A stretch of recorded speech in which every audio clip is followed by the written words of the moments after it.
Assalamualaikum warahmatullahi wabarakatuh. Selamat pagi, semangat pagi. Salam sejahtera untuk kita semua. Sebelum kita mulai acara kita pada pagi hari ini, izinkan saya selaku host memperkenalkan diri. Saya Rizky Ferry Akbar Lubis dari Mandiri InHealth pada acara Healthy Talk episode kali ini. Nah, untuk tema kita pada pagi hari ini cukup menarik nih, karena kita akan membahas tentang penyakit jantung, di mana penyakit jantung ini penyakit yang cukup mengerikan. Nah, untuk itu, tonton terus episode kali ini.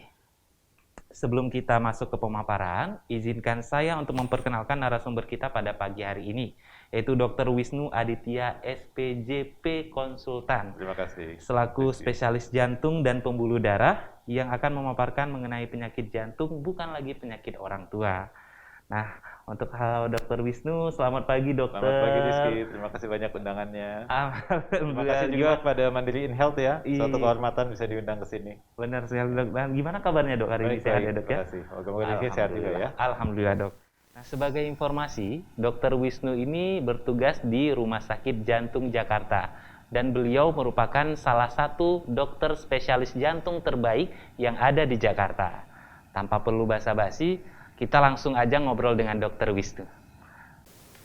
Nah, sesuai tema kita pada Healthy Talk episode kali ini mengenai penyakit jantung bukan lagi penyakit orang tua, saya mau sedikit bertanya nih dok sebelumnya. Bisa dijelaskan nggak dok ini? Sebenarnya penyakit jantung itu apa sih dok? Karena rekan-rekan ini yang takutnya masih awam, belum tahu nih, apa sih penyakit jantung itu dok? Terima kasih Rizky. Jadi yang namanya sakit jantung itu adalah sakit apapun yang terjadi pada jantung kita.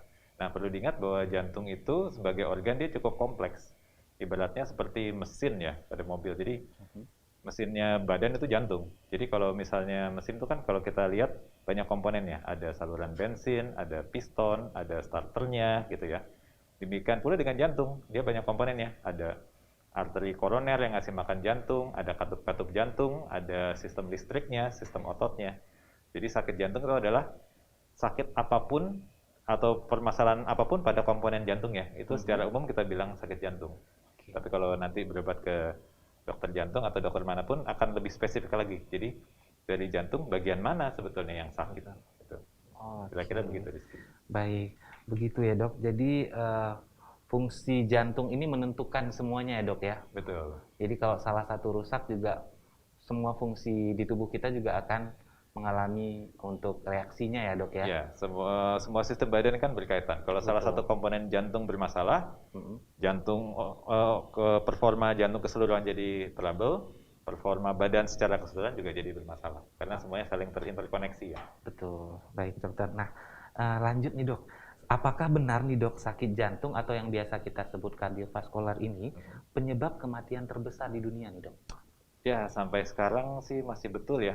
Jadi paling tidak dalam 5 tahun terakhir konsisten bahwa penyakit kardiovaskular itu masih menjadi penyebab kematian nomor 1 di dunia.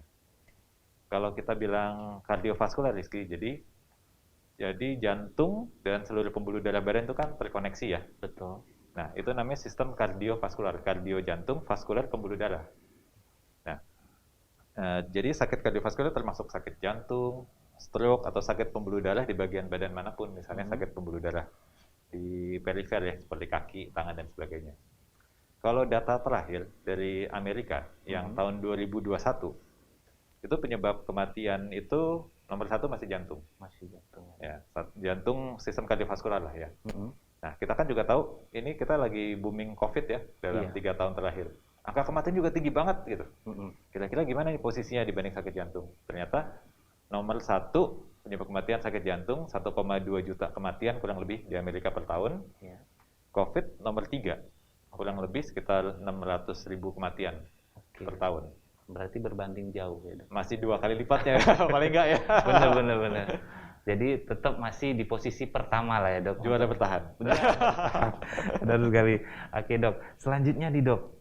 Apa saja sih istilah-istilah seperti kayak koroner, katup, gagal jantung, atau kelainan listrik jantung nih dok? Gimana tuh? Oke. Jadi itu juga sangat berhubungan sampai tadi yang kita bahas di awal tentang komponen-komponen jantung. Sesuai dengan nama komponennya. Kalau misalnya jantung itu dia tugasnya memompa darah ke seluruh badan. Ya. Dan kemudian kalau dia berletak 1 menit itu 60-70 kali, maka dalam satu siklus kehidupan kita sampai umur 80 tahun mungkin entah udah beberapa miliar kali dia berdenyut tanpa berhenti. Nah, tentunya dia butuh suplai makanan, oksigen supaya dia bisa tetap bekerja.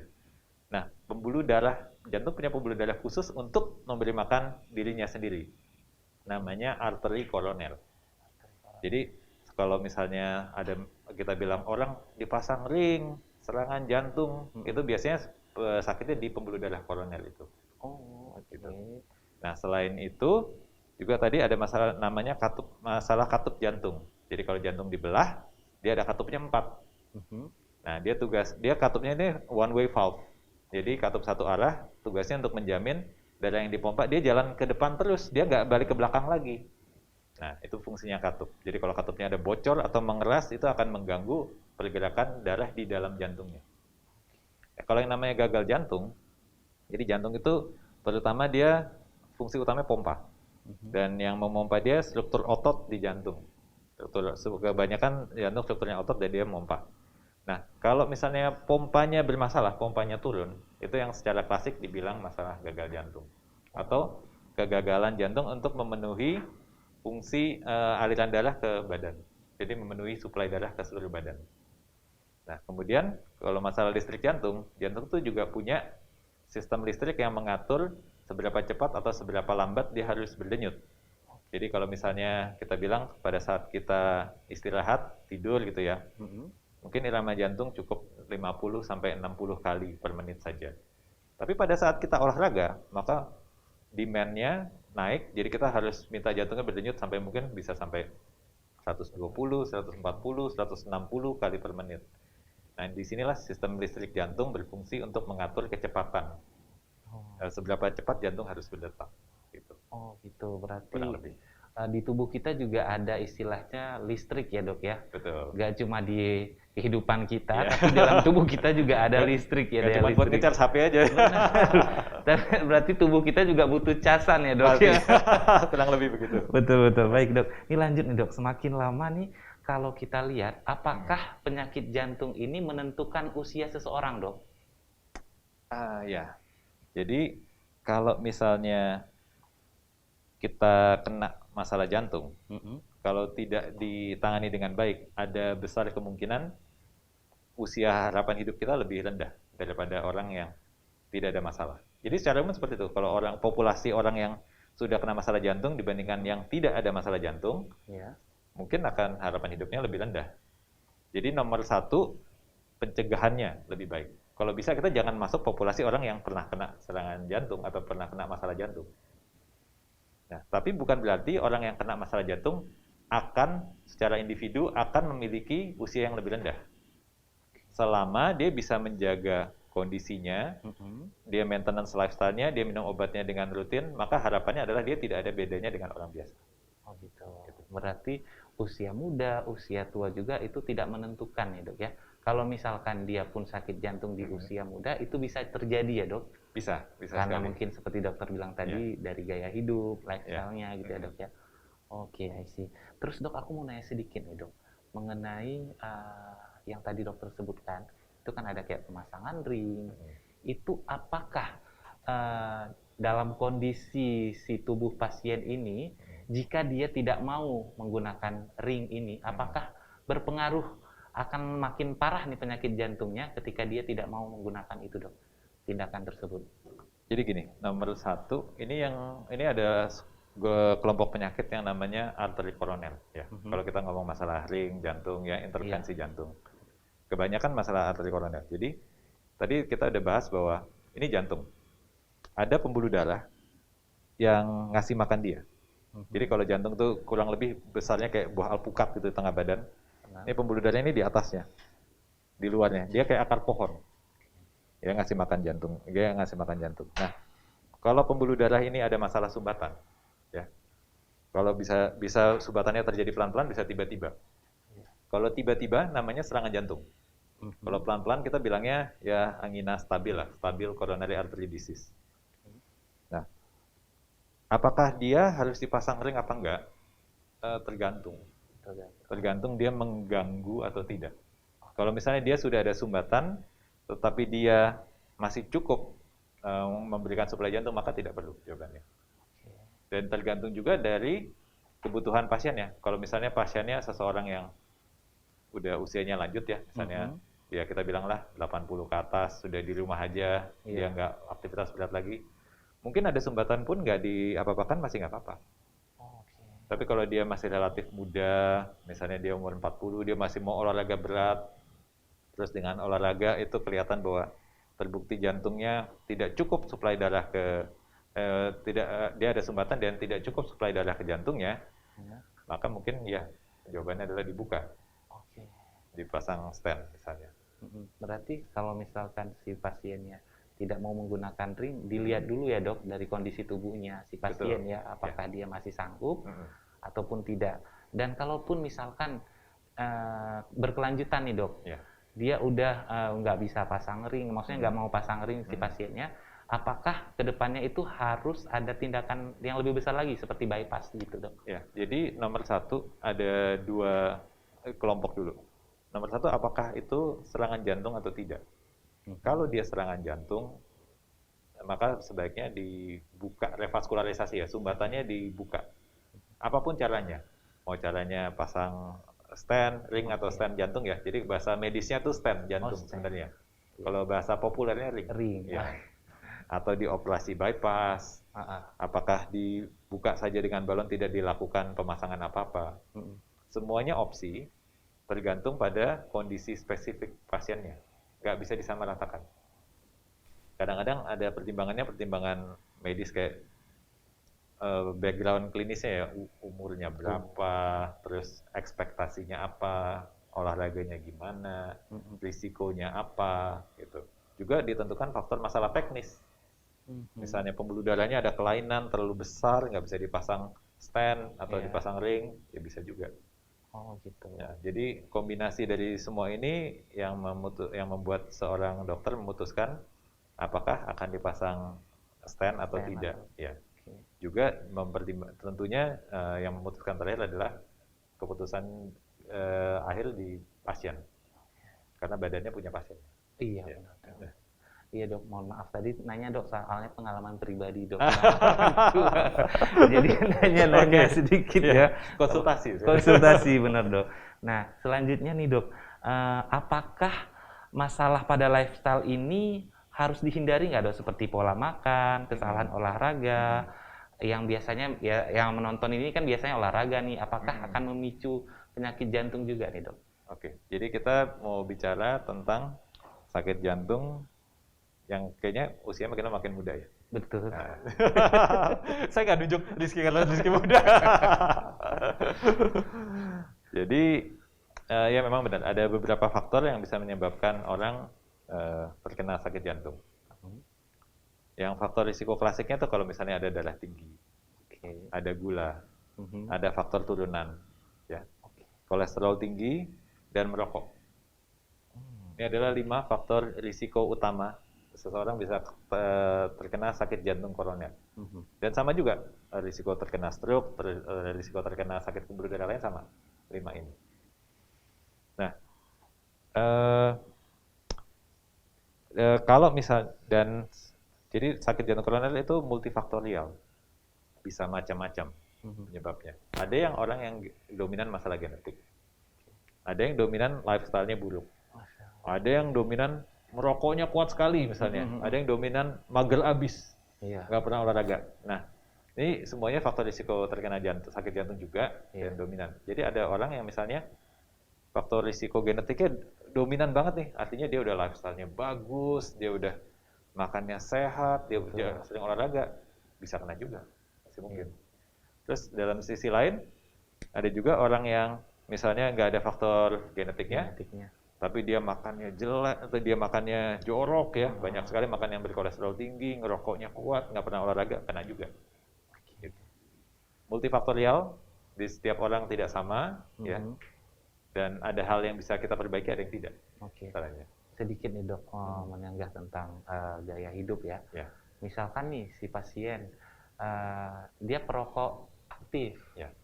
Nah, tadi kan ada efek istilahnya genetik ya dok, untuk turunan ke anaknya atau siapapun itu.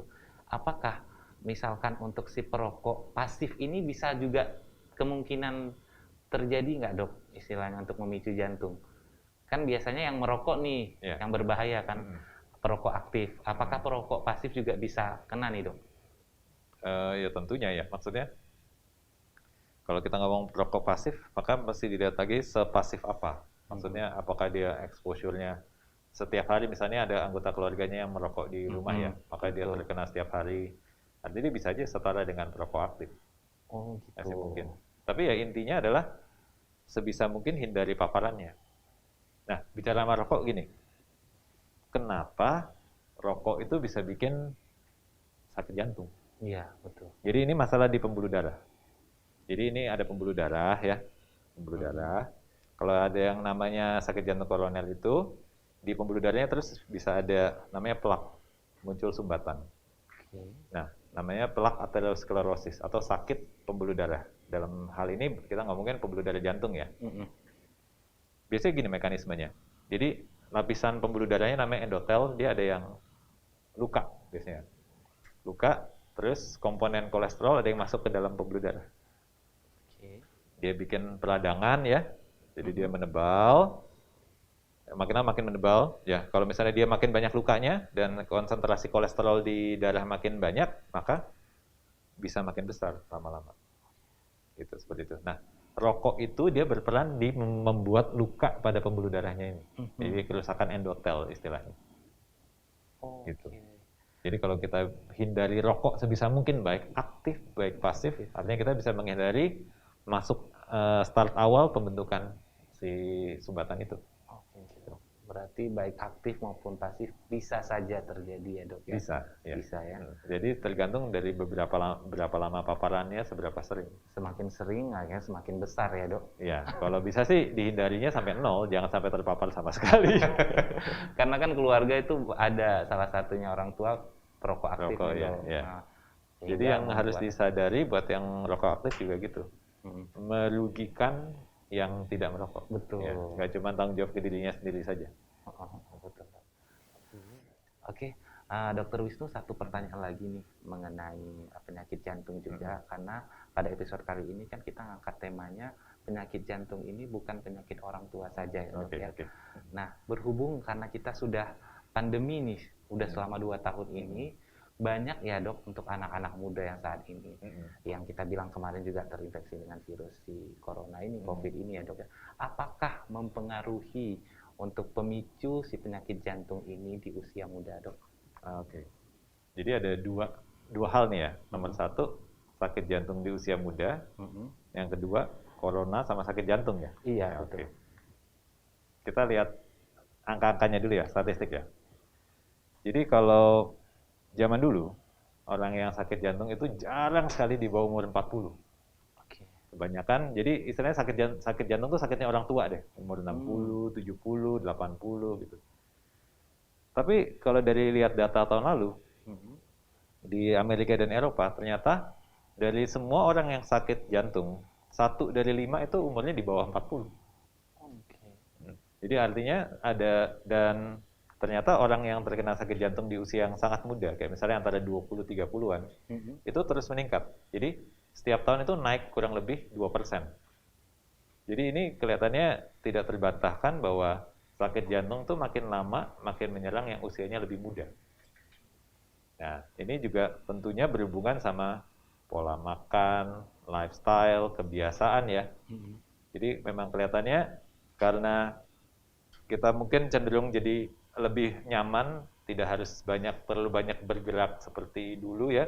Transportasi mudah, tinggal apa-apa tinggal pesan online ya. Betul. Sehingga generasi muda secara umum cenderung lebih sedikit gerakannya dibandingkan yang generasi-generasi sebelumnya.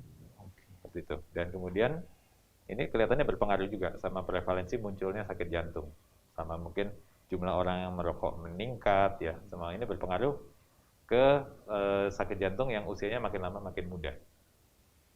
Itu adalah masalah sakit jantung dan anak muda. Nah, kemudian masalah sakit jantung dan corona ya. Iya, betul. Apakah coronavirus bisa menyebabkan kerusakan jantung langsung? Jawabannya bisa. Bisa ya dok. Nah, kita itu dibilangnya miokarditis COVID. Ya, miokarditis artinya peradangan otot jantung. Tapi prevalensinya rendah sekali sebetulnya. Kalau kita bisa bilang ya mungkin 0,1% atau kurang. Jadi istilahnya bukan hal pertama yang dipikirkan kalau orang terkena COVID, tetapi tetap diwaspadai. Berarti bisa jadi ya dok. Bisa untuk jadi. COVID. Oh, saya berarti bisa jadi juga nih, Dok. Jadi kalau orang udah pernah kena COVID, terus terutama kalau masih ada gejala sisa, ya layak diperiksa jantungnya. Oh gitu, baik-baik. Berarti karena pengalaman saya nih dok, teman-teman saya juga ada yang udah, maksudnya udah tutup usia ya, di Ya. usia mudanya. Aduh, ya. Salah satunya penyakitnya itu jantung dok. Baik.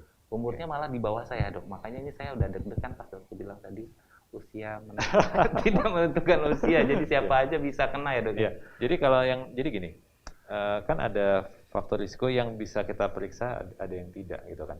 Betul.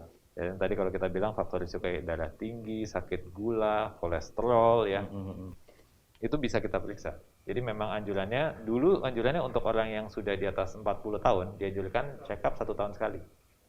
Oke. Ya. Dan yang di bawah umur 40 ke bawah, mungkin dianjurkan paling tidak pernah diperiksa tensinya, kolesterolnya gitu.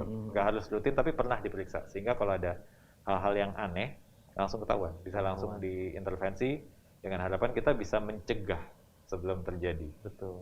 Gitu. Jadi anjurannya adalah kalau bisa dilakukan check up. Betul.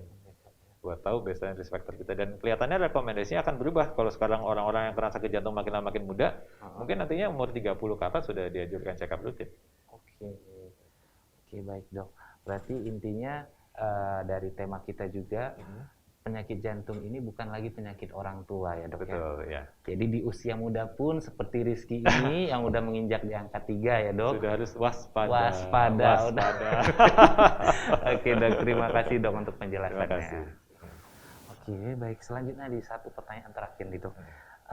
Bagaimana sih anjuran lifestyle atau pola makan dan olahraga apa saja nih dok yang bisa kita aplikasikan pada kehidupan kita sehari-hari untuk mencegah si penyakit jantung ini dok? Oke, jadi makan dan olahraga ya. Ya, ini dua hal yang penting kali krusial.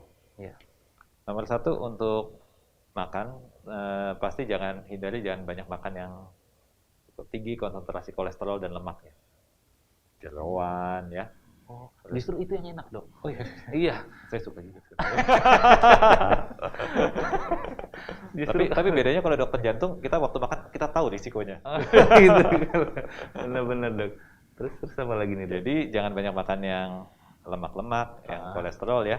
Iya. Terus orang zaman sekarang tuh kurang sayur, kurang buah, kurang serat istilahnya. Benar. Nah jadi gini, waktu kita makan, kita bilang kita ke restoran Padang gitu ya. Iya. Padang, tambah cio gitu. Nah, tambah cie. Iya, tambah cie. Enggak, tambah cie ya. Sepiring kasih nasi kan. Terus yang kita lakukan apa?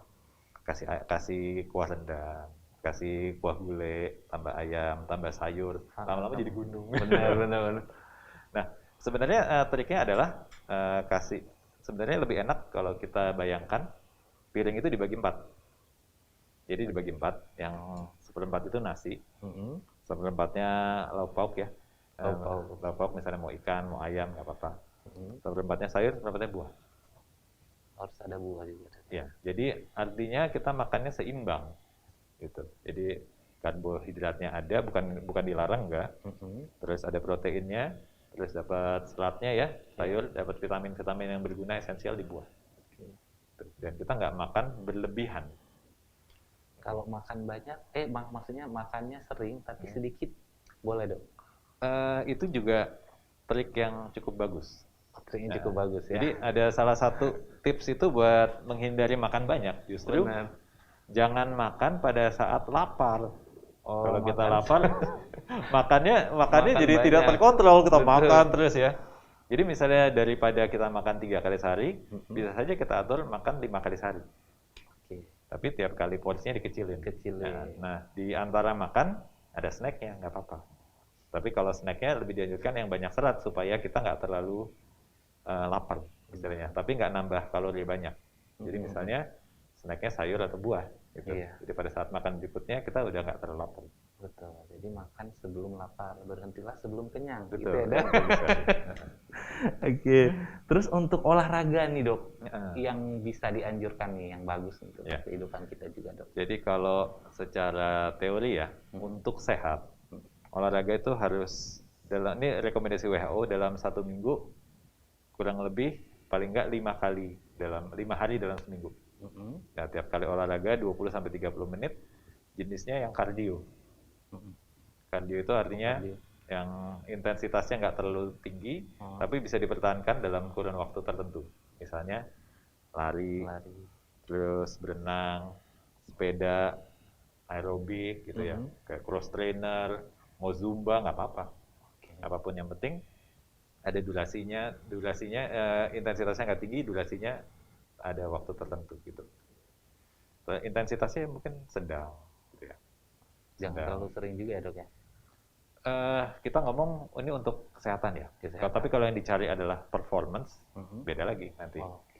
Kalau kita performance, kita lihat dulu yang targetnya mau kemana, terus baseline sehatnya dia seperti apa. Karena yang mau dicapai biasanya peningkatan.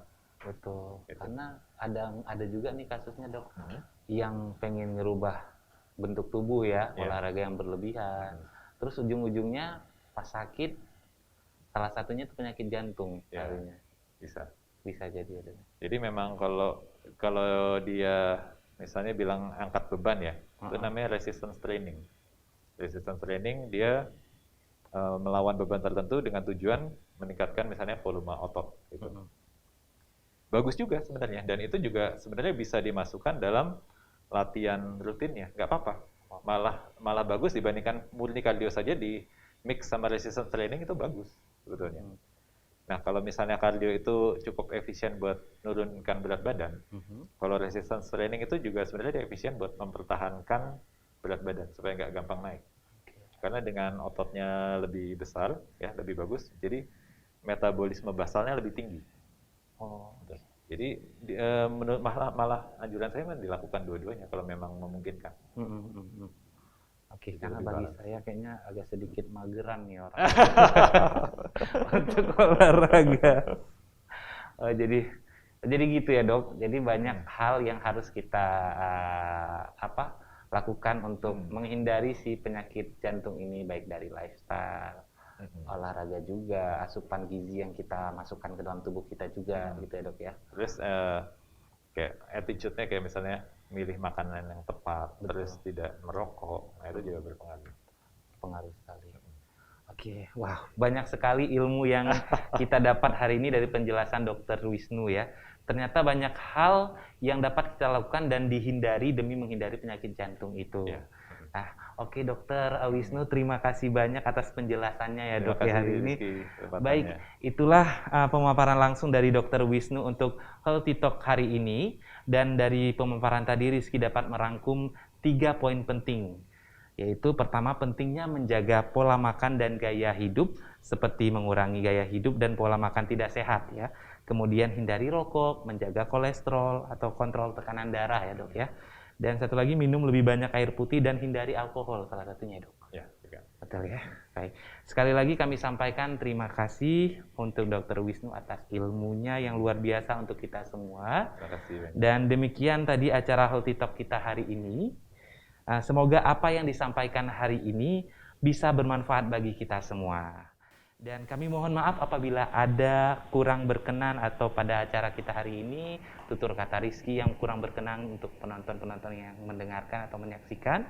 Saya Rizky Ferry Akbar Lubis selaku host mohon undur diri. Wassalamualaikum warahmatullahi wabarakatuh.